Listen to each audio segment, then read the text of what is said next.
Can you create a Gmail account without using a phone number?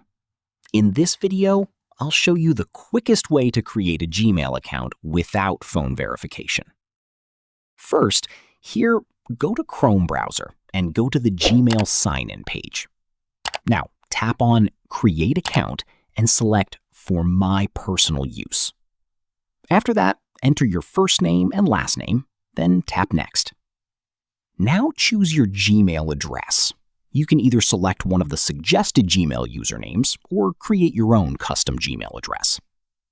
Next, create a strong password for your Gmail account and tap on Next again. Here on my Google account, I can use this method multiple times, so you can also try it on your device.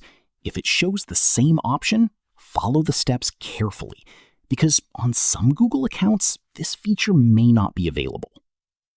After that, review your account information and follow the on-screen instructions to finish creating your Gmail account without a phone number. For more Gmail tutorials, Google account tips, and step-by-step tech videos, subscribe to the channel.